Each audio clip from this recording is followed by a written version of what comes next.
Who makes a better smaller scaled figure, Jada Toys or S.H.Figuarts? So this S.H.Figuarts One Piece Chopper is one of my first smaller scaled figures. And at first I was impressed about how they captured the likeness of this character. I was so impressed that I decided to make a stop motion animation video.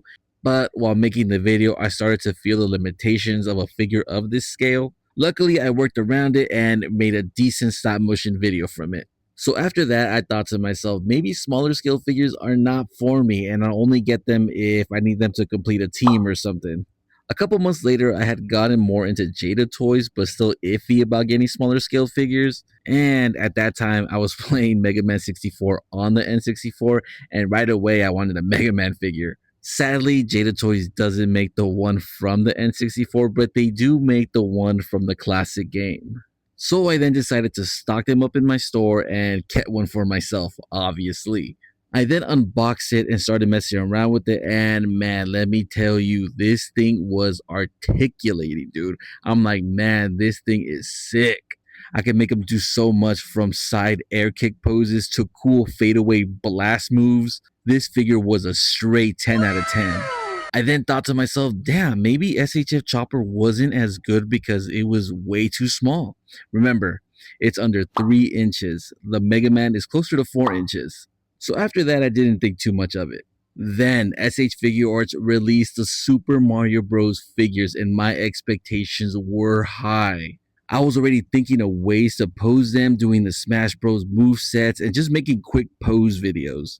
So finally, I got my SHF Luigi and I unboxed it. And if you want to see that, the video is up. Now, don't get me wrong, this figure looks amazing. The likeness of this character was greatly captured, but as soon as I made a quick posing video, I was legit disappointed. I then started to realize that I wasn't going to have him pose up in those Smash Bros. Fighting poses because he could only do the basic movement from the classic games.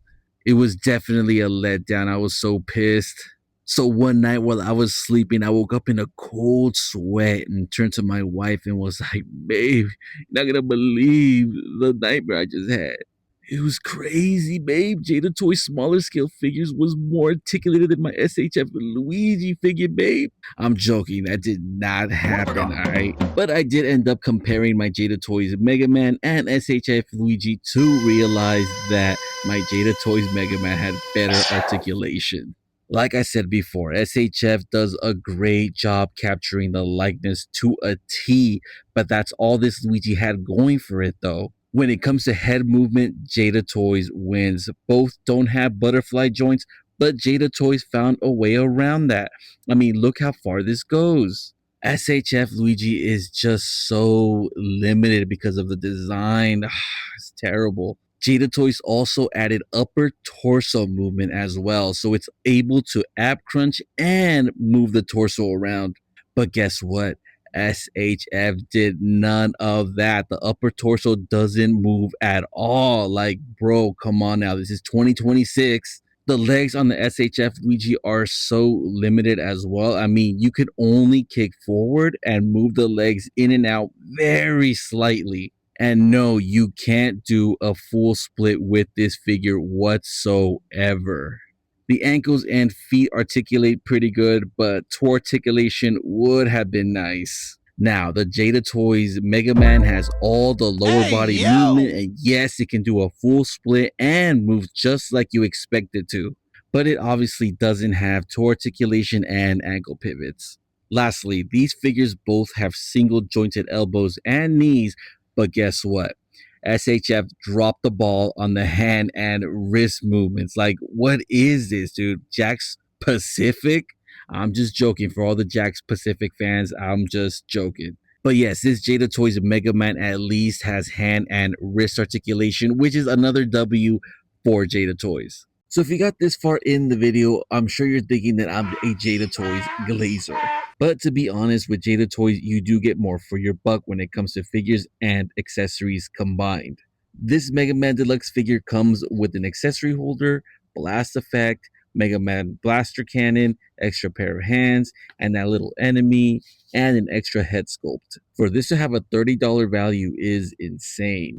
Now, with this SHF Luigi, you get the red Koopa Troopa shell, this Mario Bros block, open hands and accessories for the Koopa Troopa shell and Luigi's back. Both of these figures come with similar amount of accessories, but I feel like we should have gotten more for that Luigi. This Luigi retails at $38, so maybe adding some faceplates would have been nice. I was hoping to get the Mario Kart faceplate where Luigi looks back all menacing like, or some scared looking faces from Luigi's Haunted Mansion. I was also thinking it was going to come with the same amount of faceplates that Chopper got, or a different head sculpt without the hat and the hat on the side. So Tamashii Nations, if you're listening, please reissue this, but with improvements and more accessories. Now let's talk about the feel of these two figures. This SHF Luigi just has that premium feel and look. The paint application and weight just makes you question if you should lend it to a child. Now, with Mega Man, I don't have to worry about that because it's way more durable. When it comes to that premium feel, though, I will honestly say that it doesn't have that. The figure feels gummy and the paint applications are pretty decent. One thing I will say is that when I unboxed my Mega Man, it did come with some QC issues. There was a cut on one of the legs, and not gonna lie, I was a little upset, but I didn't want to deal with the manufacturing warranty, so I just sucked it up like the adult that I am. Cool thing about SHF though is that they rarely come with QC issues based on my experience. Every time I do open an SHF, I always feel sure that everything is just intact. But let me know in the comments if you have ever gotten an SHF with QC issues. I'm very curious to know what the damage was. As a retired stop motion animator, at least until I find more time to make more videos, I will say that when it comes to these two figures, they both have the same level of difficulty when it comes to animating. Both lack the toe articulation for those perfect walking sequences, but if you're skilled, it shouldn't really matter too much. The Mega Man does have more range than that Luigi, because say you want to make that Luigi do that backflip from the Smash Bros game. I will tell you right now that it will be difficult because of the lack of ab crunch and leg articulation. At least for that Mega Man, you can make it do a cool back tug with ease. Now, if you're starting to make stop motion videos, I highly suggest using this Mega Man instead before getting discouraged with that Luigi. But if you just prefer Luigi than Mega Man, then do what you want, but don't expect that Luigi to move like in Smash Bros. So if I were to pick which one I would animate with, I would definitely pick that Mega Man. So in conclusion, both of these companies are great, but when it comes to their smaller scale figures, SHF dropped the ball with this Luigi figure. It honestly could have been better, but it is what it is. Am I still going to collect the rest of the Super Mario SHF line? Yes, because they still look great. Do I wish Jada Toys had the license for this Nintendo line? Also, yes. But that is just my opinion, but let me know your thoughts in the comments. I will be unboxing one of my Dragon Ball Daima minifigures. And once I'm done with that, I'll see if I can make another comparison video between this Jada Toys Mega Man and that Daima minifigure by S.H.Figuarts.